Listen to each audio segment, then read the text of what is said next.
menyampaikan kepada Bapak dan Ibu sekalian bahwa dalam setiap rangkaian acara pesta, kami sebagai pembantu acara atau MC harus mengingatkan kepada para tamu undangan untuk tetap menjaga protokol kesehatan.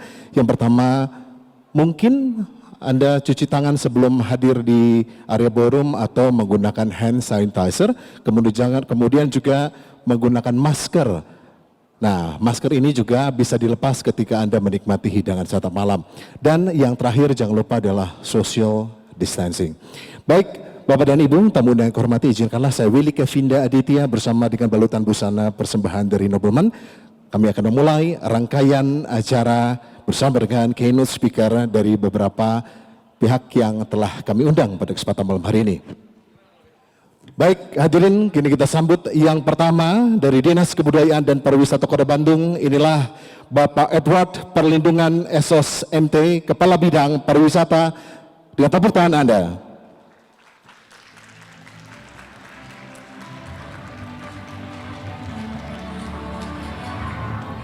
Halo Bang.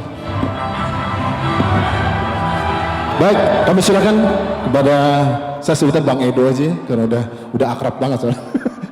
Saya silakan Kang. Selanjutnya kami juga mengundang kehadiran perwakilan dari Dinas Kesehatan Kota Bandung, yaitu Bapak Sony Adam SHMM, Kepala Bidang Kesehatan Masyarakat.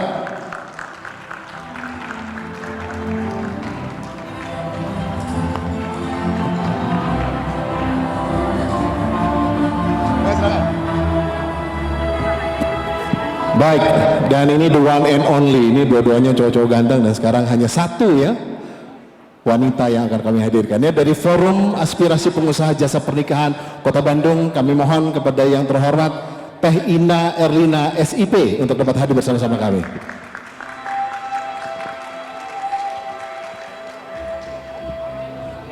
Mangga di haturanan. Baik, izinkan saya duduk dulu ya.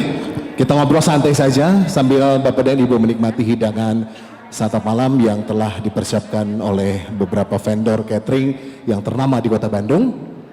Ini kita bicara ngobrol di sini juga mungkin ada beberapa calon-calon mempelai yang hadir, Bapak dan Ibu ya, gitu. Jadi sehingga pembicaraan kita pada kesempatan malam hari ini ingin mengupas dan ingin mengetahui lebih detail sebetulnya apa sih persiapan yang harus dipersiapkan baik oleh keluarga, para calon mempelai maupun para vendor yang terlibat dalam menggelar sebuah pesta pernikahan. Karena sejak bulan Juni akhir ini pesta pernikahan, khususnya di pesta pernikahan tradisional ini sudah mulai memperlihatkan pertumbuhan yang cukup signifikan sebetulnya dibandingkan dengan international wedding. Makanya kita berbicara panjang lebar bersama dengan perwakilan dari Dinas Kebudayaan dan Pariwisata Kota Bandung, kemudian juga Dinas Kesehatan dan juga dari Forum Aspirasi Jasa Pernikahan ya Kota Bandung. Ini semuanya Kota Bandung. Nah, ini yang pertama sama dari Kepala Bidang Kepariwisataan Bang Edo nih ya. Izin Bang. Ini sebetulnya kalau misalnya boleh saya tanya, kalau menggelar pesta di Kota Bandung, ini syarat dan prasyarat apa saja sih yang harus dipenuhi oleh para calon mempelai, oleh keluarga dan juga terutama oleh pihak vendor, Bang? Ya, selamat malam Bapak Ibu yang hadir pada malam ini. Terima kasih juga kepada IO yang sudah mengundang kita untuk bisa hadir di tempat ini untuk sama-sama kita berdiskusi bagaimana kita dalam menyelenggarakan pernikahan dalam kondisi COVID-19 ini. Oke. Jadi kalau kita berbicara ini sesuatu hal yang memang yang barulah yang kita alami dan kita harus melakukannya. Karena memang kalau kita tidak melakukannya, ini pandemi ini akan makin sulit diatasi, semakin sulit selesai karena mungkin nanti akan terus bertambah jumlah penderita ini. Jadi setelah kita melaksanakan ada PSBB 2 kali waktu itu dari Kota Bandung, dilanjutkan dengan PSBB dari provinsi, barulah kita mengeluarkan PSBB proporsional waktu itu. Oke. Dan sampainya pada Perwal AKB 37 kita boleh memulai dengan kegiatan pernikahan. Baik. Itu di akhir Juni, awal Juli waktu itu. Dan memang ini sesuatu yang baru karena kebetulan saya di Dinas Kebudayaan Pariwisata, saya di bidang kepariwisataan, ini juga saya baru mengalami harus mengurus suatu pernikahan gitu ya. Kegiatan pernikahan yang selama ini memang kita tidak tangani langsung. Betul. Karena memang selama ini kita sudah berlangsung ya seperti biasa, tidak ada masalah. Betul. Tapi karena memang ada pandemi ini, akhirnya tugas itu diserahkan kepada kami sehingga untuk mengatur regulasi yang dikeluarkan oleh pemerintah dan kita mengeluarkan protokol kesehatan untuk pelaksanaannya. Yang pertama memang izin dari surat persetujuan kegiatan ini diminta oleh gugus tugas COVID-19 Kota Bandung kepada gedung atau yang akan melaksanakan kegiatan ini. Itu disampaikan kepada Bapak Wali Kota Bandung melalui Dinas Kebudayaan dan Pariwisata. Nanti kita akan mengeluarkan nota rekomendasi yang kita akan sampaikan kepada gugus tugas. Dan gugus tugas itulah nanti yang akan mengeluarkan surat persetujuan kegiatan di mana pelaksanaan itu akan dilaksanakan dan itu bisa juga digunakan untuk izin keramaian yang akan dikeluarkan oleh kepolisian. Oke. Dan ini tugas kita bersama bagaimana kegiatan ini bisa berlangsung. Jadi perannya memang kalau untuk vendor ini peran IO sangat besar sekarang karena IO lah nanti yang akan mengkoordinir supaya vendor-vendor bisa melaksanakan kegiatan sesuai dengan protokol kesehatan yang sudah diterapkan. Seperti tadi sudah saya alami di sini, seperti kita masuk sudah disediakan tempat cuci tangan, pengotoran susu, terus kita masuk ke dalam kita harus mengantri sebelum kita menulis ke dalam buku nama kita. Kalau lebih baik memang kalau ada QR-nya ya, jadi QR langsung barcode nanti di undangannya nama kita tinggal diklik nanti udah keluar. Ini untuk mempermudah kita tapi kita juga tidak berharap ya ke depan terjadi ada apa-apa sehingga itu akan memudahkan untuk tracking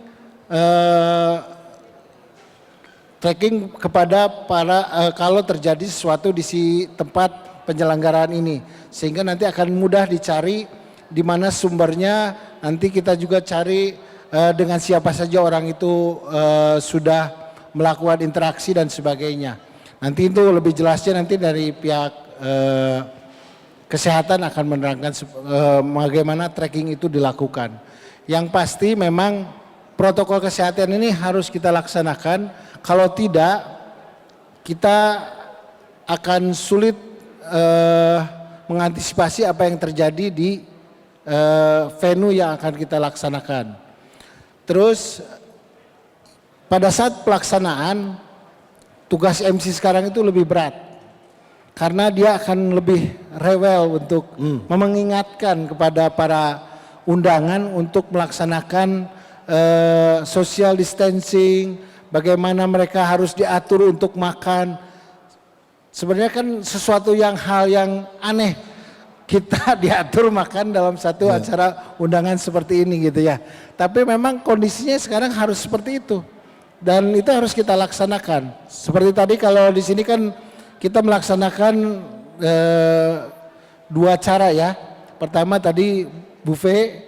Nah kalau buffet itu ya tadi sudah dilaksanakan, MC harus mengatur dan siapa menjelaskan dulu yang harus mengantri seperti itu, yang lain harus duduk dengan sabar.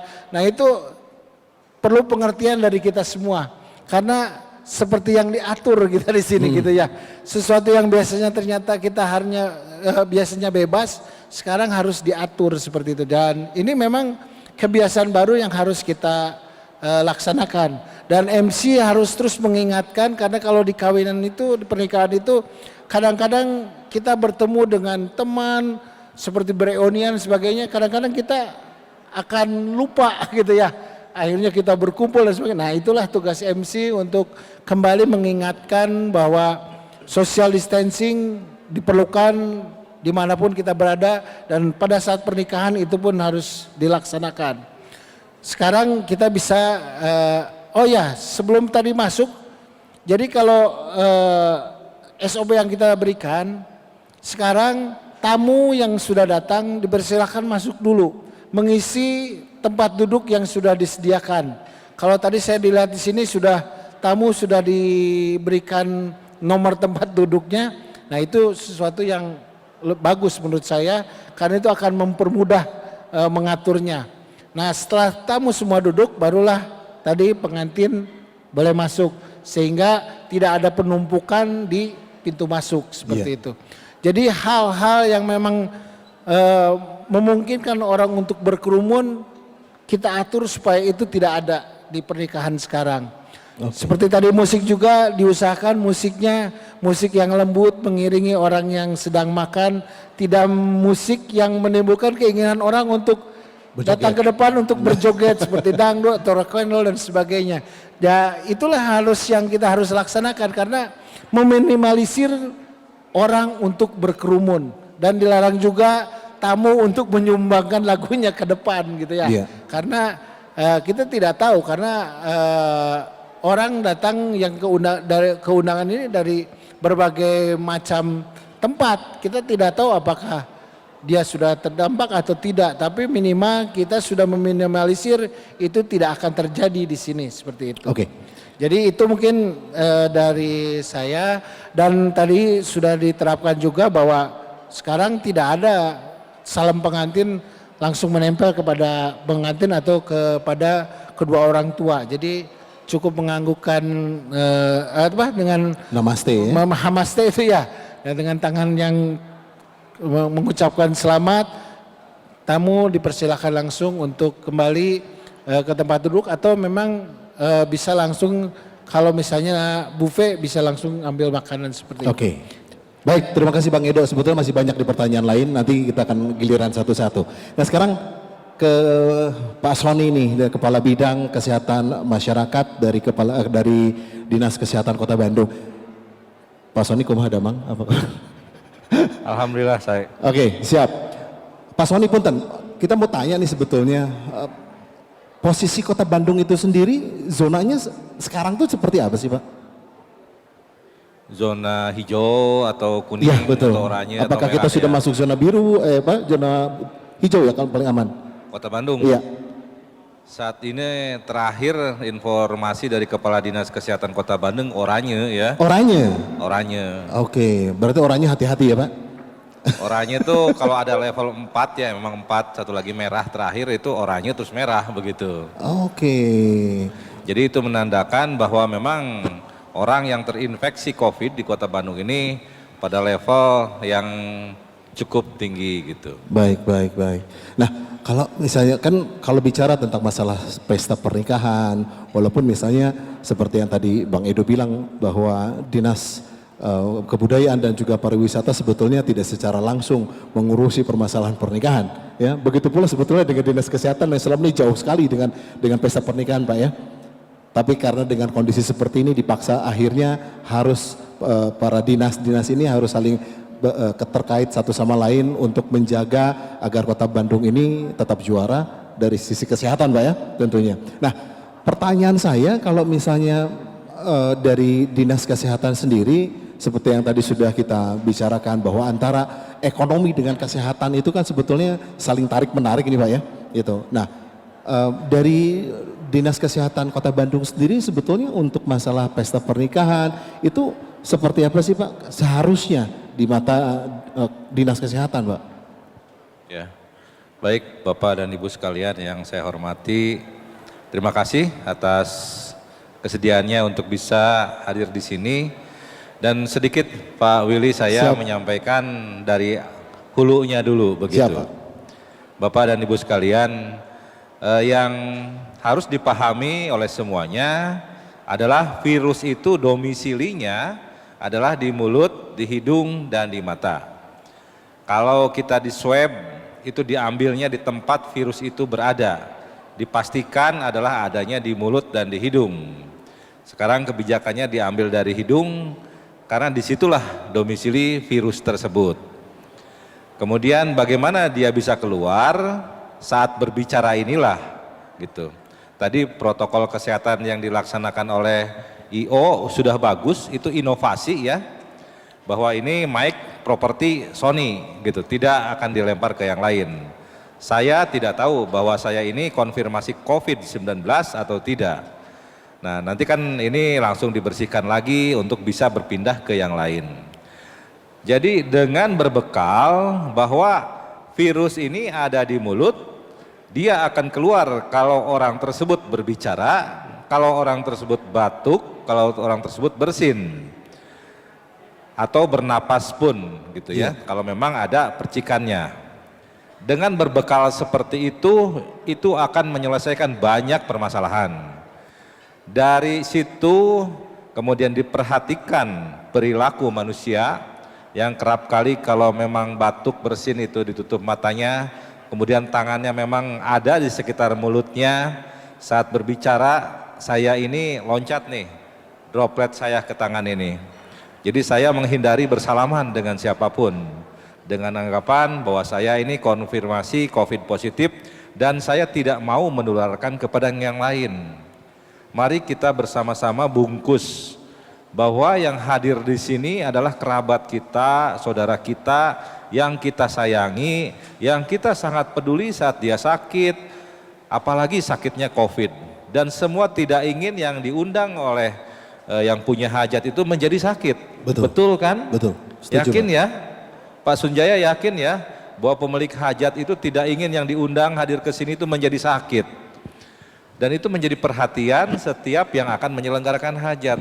Seberapa bagus IO, pemilik gedung, dan semua yang terlibat di sini membuat protokol kesehatan dan mengkreasikan protokol kesehatan tersebut menjadi suatu rangkaian yang sangat indah. Kami pemerintah berpesan, pakailah masker. Bapak dan Ibu sekalian melihat Bapak Willy juga menggunakan face shield.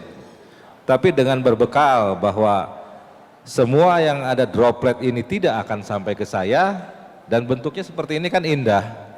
Dan tugas sebagai MC pun pronunciation-nya, artikulasi bicaranya itu menjadi lebih tegas, dan itu yang diharapkan oleh semua.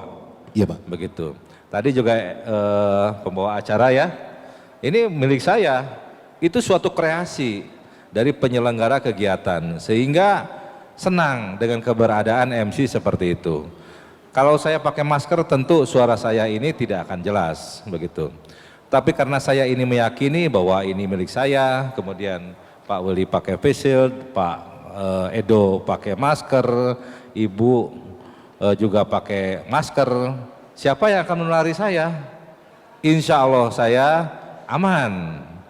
Kalaupun saya positif, nah Pak Willy pakai itu, pakai masker, insya Allah tidak ada yang terinfeksi. Jadi yang saya sampaikan tadi, bahwa virus itu domisili di mulut, itulah penyelesaian seluruh permasalahan yang dihadapi dalam upaya memutus rantai penularan COVID. Kenapa harus sendok itu masing-masing? Itu kreasi juga dari catering, bahwa mereka memahami kalau terjadi pertukaran atau peralihan pemegang sendok, tidak menutup kemungkinan seseorang yang ada tangannya ini ada dropletnya memegang itu, kemudian berikutnya sehat memegang itu juga, ternyata di situ dropletnya ada konfirmasi COVID positif, terjadilah penularan. Jadi kreasi yang seperti itulah yang dibutuhkan, dan saya tercengang-cengang ya. Oh iya betul, ini sudah dilaksanakan keamanan penularan di kegiatan ini sudah berjalan. Tentu ini harus berpikir dan berpikir terus, berkreasi terus bagaimana droplet dari seseorang itu yang senantiasa ada di tangan itu tidak loncat ke yang lain. Dari apa yang sampaikan tadi, droplet itu ada di mulut, virus itu ada di mulut, turunlah beberapa peraturan dengan istilah yang kita kenal dengan protokol kesehatan. Iya. Protokol kesehatan adalah istilah yang supaya dipahami oleh masyarakat luas. Saat ini saya sampaikan dari mana protokol kesehatan itu, yaitu dari asal muasal virus itu ada domisili di mulut dan itu tidak boleh menular kemanapun. Praktisnya pesan kuncinya, satu, gunakan masker. Dengan menggunakan masker, droplet saya tidak akan sampai ke Pak Edward, insya Allah Pak Edward menggunakan masker, dari Pak Edward aman buat saya. Diperkuat lagi, jaga jarak. Dengan ada jarak seperti ini saya lebih aman. Dengan jaga jarak, keluarlah istilah tidak boleh berkerumun. Setelah tidak boleh berkerumun, karena tahu perilakunya virus itu bisa sampai tangan, cuci tanganlah pakai sabun atau hand sanitizer sesering mungkin. Karena kita suka refleks memegang muka.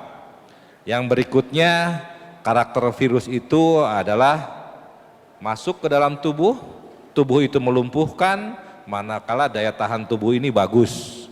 Jadi bagaimana daya tahan tubuh ini bagus, kita harus berperilaku hidup bersih dan sehat.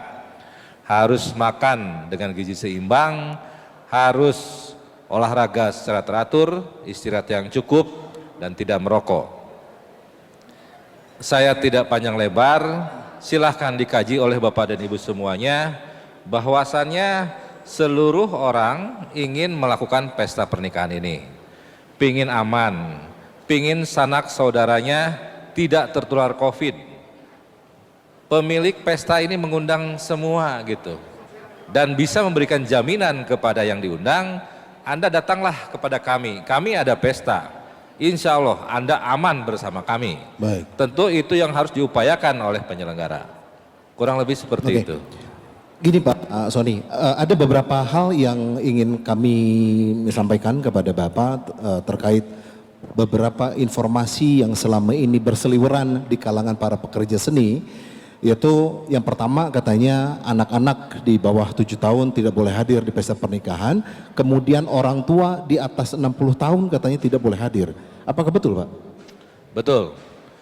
Itu adalah untuk mengamankan. Karena anak-anak bila terkena COVID kasusnya akan sangat berat. Oke. 80% ICU. Oh. Demikian juga lansia. Itu adalah kelompok rentan. Sampai saat ini posyandu tidak buka karena kadernya banyak yang lansia, kemudian yang ditimbang adalah balita. Oke. Seperti itu. Tapi kalau misalnya dalam pesta pernikahan orang tuanya yang hadir kan usianya kadang-kadang di atas 60 tahun. Itu bagaimana menyikapi itu Pak? Oke. Itulah tantangannya ya. Kembali lagi saya nggak bosan bahwa asal muasalnya ini dari droplet ini. Orang tua ditempatkanlah di suatu tempat yang nyaman, kemudian memang jauh dari orang lain, kemudian yang masuk ke orang tua itu tidak sembarangan, dalam arti kita memberikan perlindungan kepada orang tua agar tidak tertular droplet ini. Oke. Jadi berikanlah perhatian khusus gitu. Dan kemudian dengan jarak seperti ini itu akan menjadi lebih aman. Yang utama adalah masker. Memang penuh resiko. Di satu sisi mereka adalah resiko tinggi. Tentu kita harus meningkatkan kewaspadaannya, disiplinnya. Karena yang ada saat ini vaksin istilah secara tanda kutip adalah disiplin. Sementara ini Pak ya? Sementara ini vaksin dan obat COVID ini belum ditemukan. Iya. Apa yang bisa kita perbuat? Vaksinnya adalah disiplin, laksanakan protokol kesehatan. Ini bisa berlangsung dan aman. Laksanakan protokol kesehatan secara disiplin. Baik. Begitu juga anak-anak, kalau memang tidak bisa dikendalikan, simpan saja di rumah. Tapi kalau anak itu patuh, menggunakan masker, dan nurut sama orang tuanya, jangan bermain dengan anak yang lain, silahkan dibawa tentu dengan pengawasan. Oke. Nah, kalau untuk urusan gedung sendiri, sebetulnya berapa sih yang jelas dan tegas diberikan oleh pemerintah, khususnya ini berapa, lebih ke Dinas Pariwisata, Dinas Kebudayaan dan Pariwisata. Oke. Mungkin langsung ke Bang Edo sebentar. Sebetulnya untuk satu gedung itu dengan kapasitas seperti ini saja, misalnya dari gedung Bandung Convention Center, ini berapa persen yang seharusnya ditampung pada saat COVID ini? Ya, jadi pernikahan itu diawali dengan Perwal 37 AKB. Jadi di situ sudah disebutkan maksimal 50% dari daya tampung gedung tersebut. Fix ya Pak? 50%? 50% dari daya tampung, dan itu tidak dengan standing party ya. Oh, tidak dengan standing party? Jadi hanya round table, kalau enggak dengan teater. Jadi kursi saja. Okay. Jadi kalau misalnya seperti gedung ini, saya tidak tahu kalau sebelum COVID berapa misalnya. Misalnya 500, berarti sekarang daya tampungnya hanya 250. Okay. Bagaimana kalau mau tetap undangannya 500, ya dibuat 2 sesi saja. Jadi sesi pertama dengan sesi kedua. Tapi di antara sesi itu tetap harus ada jedanya. Karena memang harus dilaksanakan disinfektasi untuk menghilangkan, ya kita menjaga kan, menghilangkan dari sesi yang sudah berlangsung pertama kali. Jadi dibersihkan dulu mungkin kurang lebih 1 jam, baru waktu itu kembali akan ada sesi kedua seperti itu. Pertanyaannya gini Bang, setiap gedung atau pekerja seni atau vendor pernikahan bisa saja melakukan hal seperti itu, ya. Pertanyaannya adalah apakah ada perhatian khusus dari dinas untuk melihat, sekarang begini, kalau misalnya ternyata mereka tidak melakukan itu, sanksinya apa? Ya, sebenarnya kalau sanksi sudah diatur ya. Kalau misalnya memang itu tidak mengikuti aturan, kita bisa beri teguran kepada pihak gedung.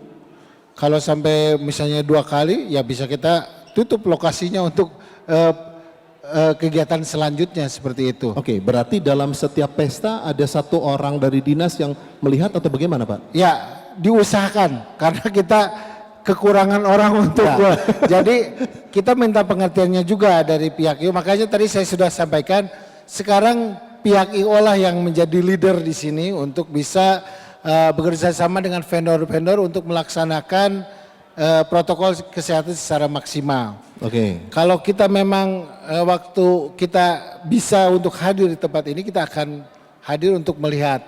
Tapi kalau tidak bisa, ya kita minta kepada pihak IO untuk bisa melaksanakan apa yang sudah kita sampaikan pada saat simulasi yang sudah kita berikan atau SOP yang sudah kita sampaikan kepada pihak IO. Jadi sebenarnya kuncinya sekarang kembali kepada kesadaran kita masing-masing. Karena kalau pemerintah hanya memberikan regulasi, terus kita juga tidak bisa mengawasi 100% semua kegiatan ini. Betul.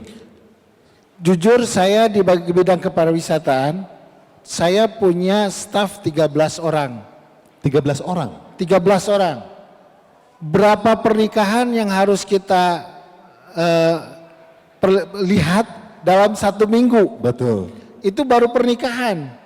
Belum nanti sekarang Perwal 46 tempat hiburan sudah dibuka. Kita harus memonitoring juga tempat hiburan.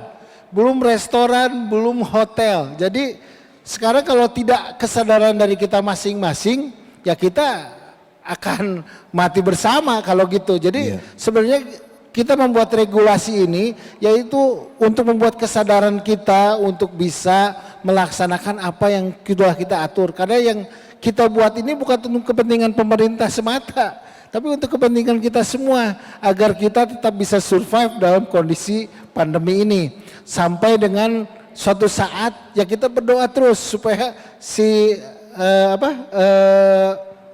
obatnya bisa si vaksinnya bisa ditemukan seperti itu. Jadi pemerintah mengajak kita semua untuk menyadari bahwa hal ini adalah untuk kepentingan kita bersama. Jangan karena kita dalam pengawasan kita bukan longgar ya, karena keterbatasan kita jadi kita berpuasa tapi akhirnya menimbulkan masalah yang baru. Nanti ada klaster-klaster baru. Jadi kenapa kita buka terus relaksasi ini? Karena kita berkepentingan kepada perekonomian juga. Baik. Saya dengan Pak Dr. Sony ini agak, kalau dihitung dalam pekerjaan kita agak bertolak belakang. Pak Sony ini, Dr. Sony pasti dengan protokol kesehatan harus benar-benar dijalankan dan itu belum bisa dilakukan perekonomian kalau ini bisa berjalan. Tapi kalau kita dari sisi ekonomi, kalau kita terus tidak menjalankan ekonomi kita tidak, mungkin kita mati bukan bisa matinya bukan karena COVID, tapi karena mungkin kelaparan dan sebagainya. Betul. Berapa ribu karyawan yang tidak bisa melaksanakan kegiatan mereka untuk bekerja, belum anak dan istrinya. Nah itu kita harus pikirkan juga. Jadi akhirnya ya kita kembali juga ke diri kita masing-masing bahwa ini kepentingan kita bersama untuk keselamatan kita bersama. Jadi tolong kerjasamanya. Kita sudah memberikan SOP, tolong dilakukan. Ya mudah-mudahan kerjasama ini bisa membuahkan hasil yang baik dan ke depan setelah si vaksin atau obatnya kita temukan, ya mungkin kita akan mungkin kondisi kita akan lebih bebas mungkin dari kondisi kita sekarang seperti ini. Baik, semoga Pak ya. Ya.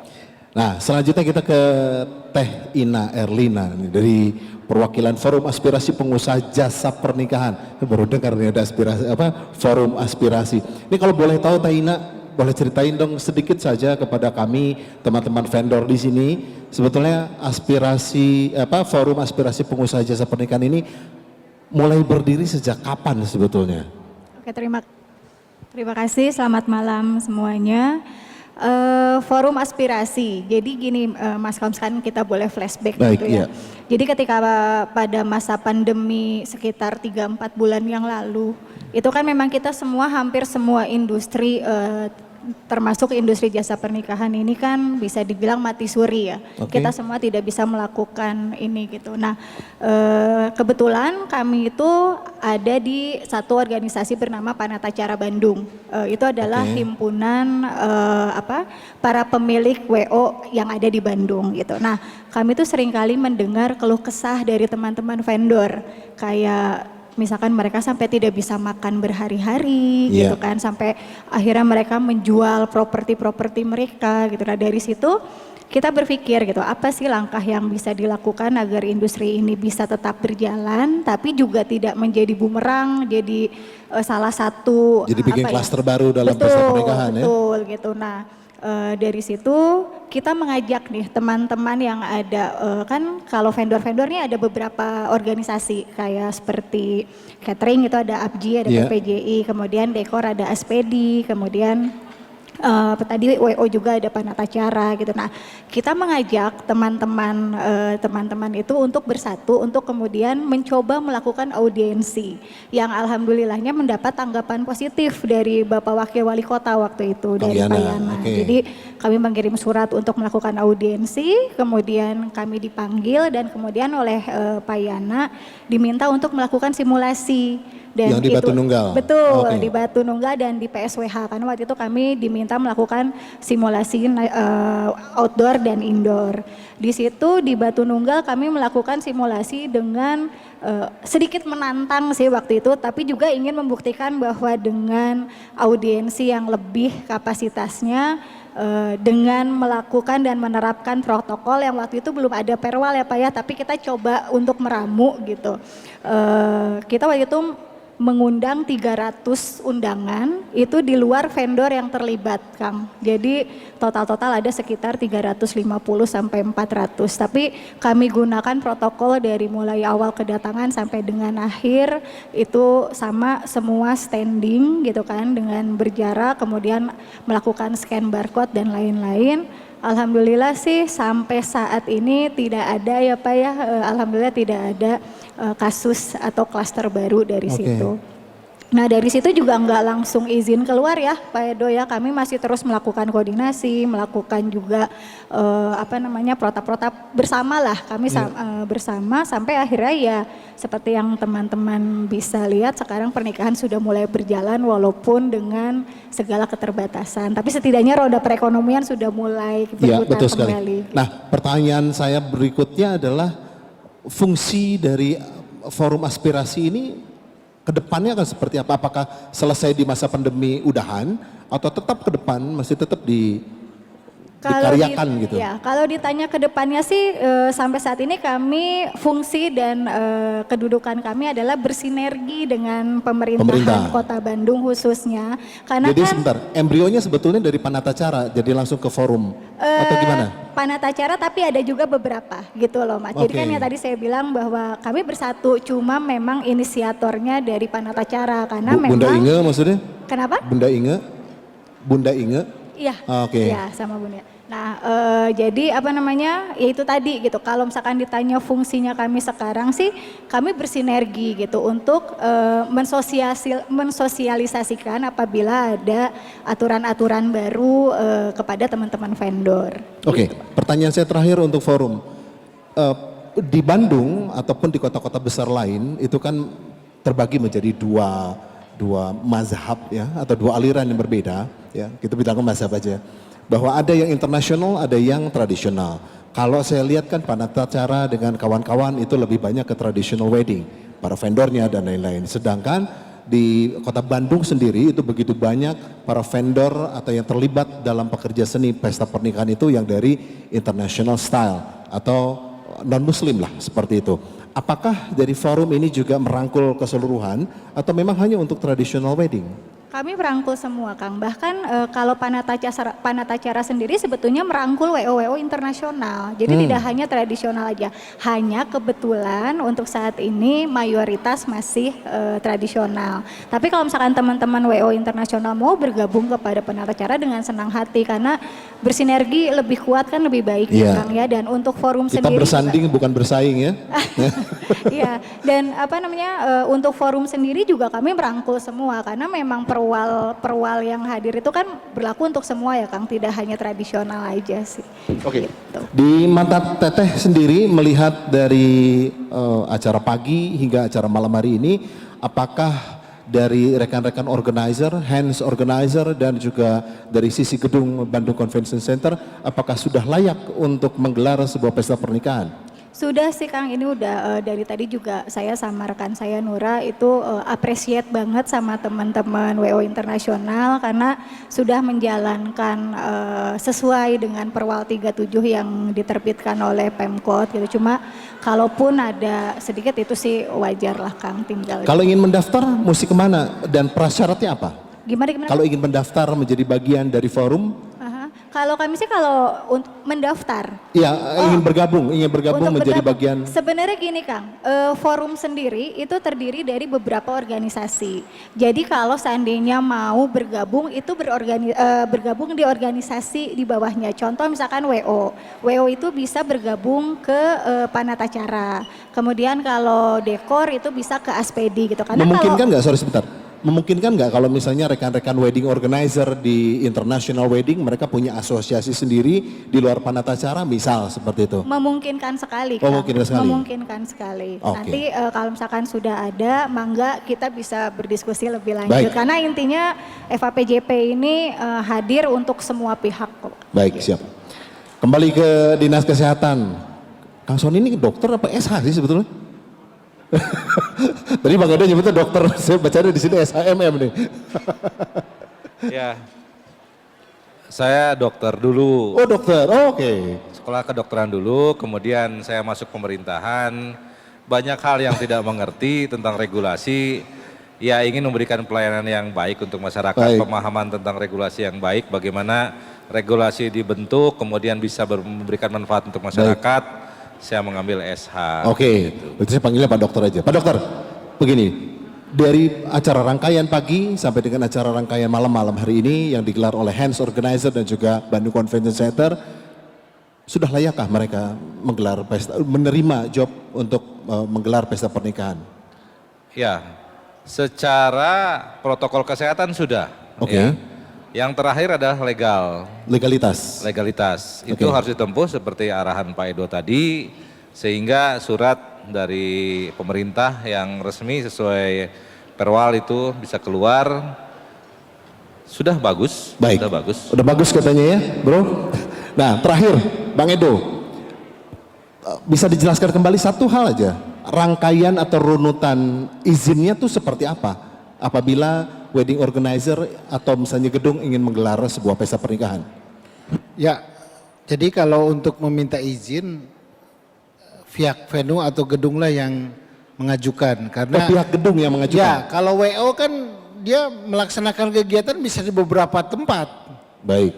Jadi nanti susah mereka satu di gedung ini, satu di gedung ini. Tapi kalau pihak gedung dia sudah punya jadwal.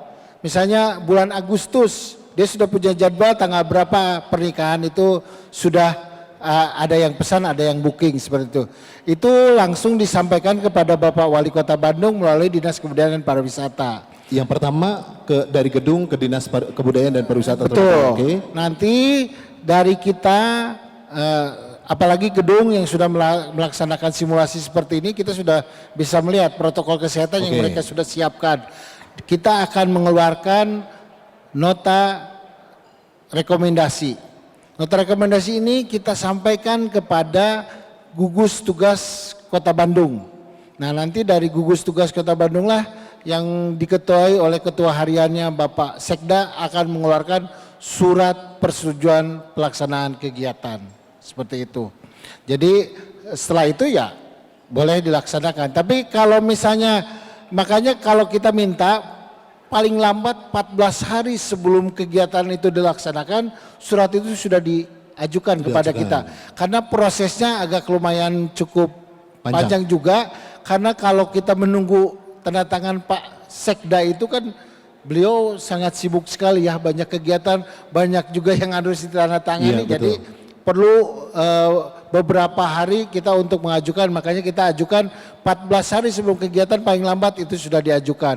Nah, seperti sekarang misalnya gedung ini bulan September sudah ada jadwal, ya sudah diajukan aja ke kita supaya nanti kita membuat rekomendasi kepada gugus tugas, nanti gugus tugas mengeluarkan surat persetujuan kegiatan, dan surat persetujuan kegiatan itu nanti yang akan disampaikan kepada pihak kepolisian untuk mendapatkan izin keramaian seperti itu. Akhirnya diizin keramaian kepolisian. Betul. Oke.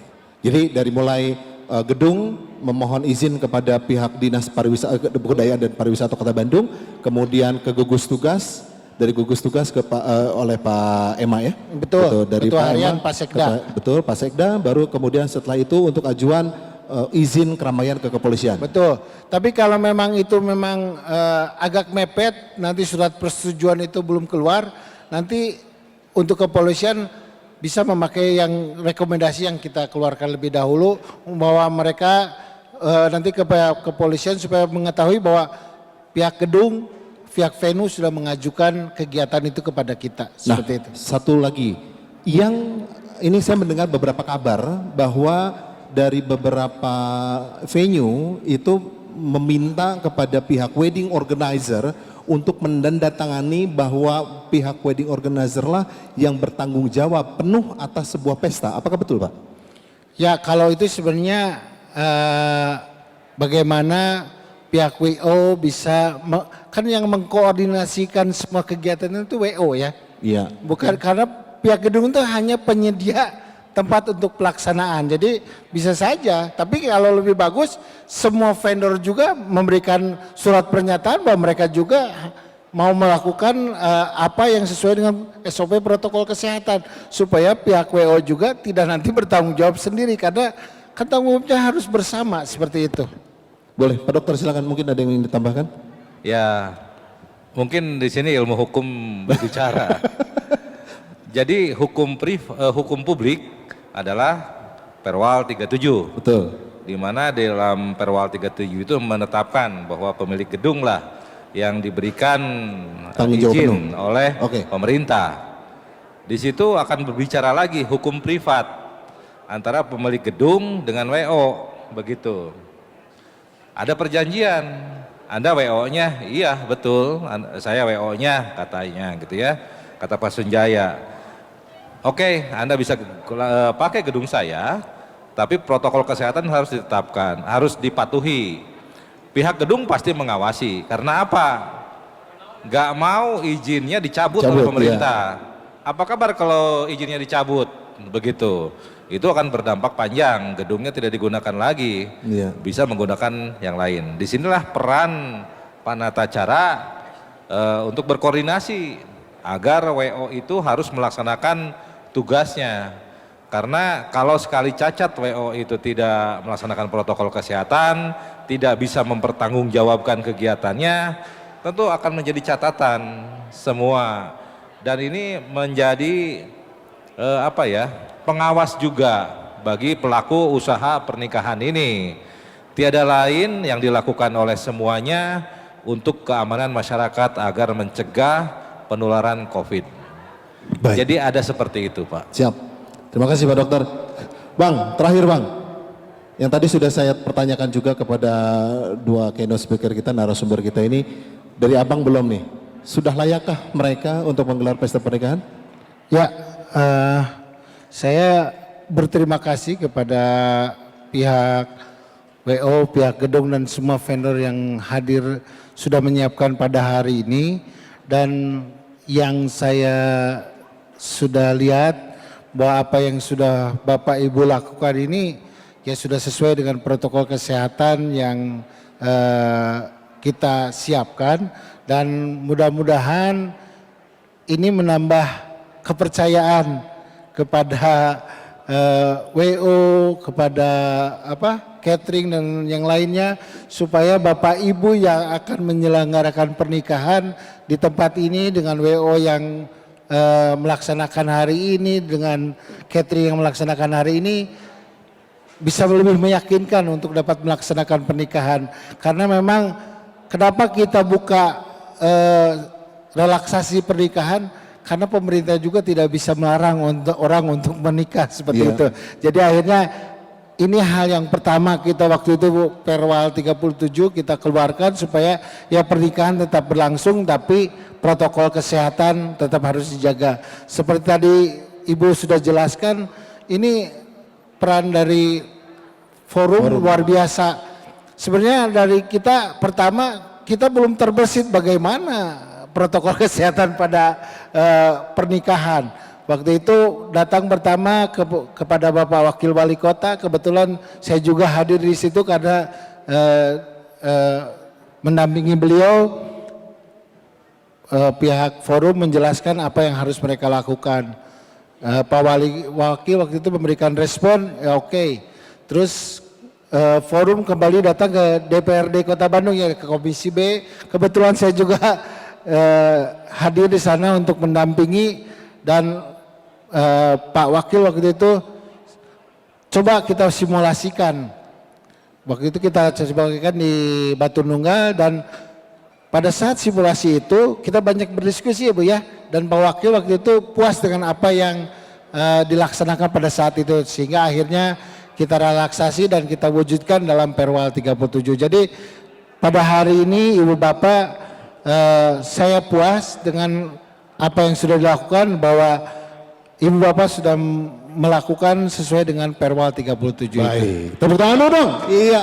Terima kasih untuk para narasumber kami yang sudah hadir pada kesempatan malam hari ini. Bapak dan Ibu, tamu undangan kehormati, memang tidak mudah untuk melakukan apapun yang mengundang banyak orang dalam satu tempat, khususnya di pesta pernikahan. Akan tetapi tentu saja di era adaptasi kebiasaan baru ini, kita untuk Anda terutama para calon-calon mempelai yang akan menggelar sebuah pesta pernikahan, percayakanlah kepada vendor-vendor yang telah memiliki kapasiti yang begitu besar untuk menggelar sebuah pesta pernikahan di era new normal ini. Dan satu hal lagi, ini pesan sponsor, Hands Organizer telah memiliki standar new normal wedding.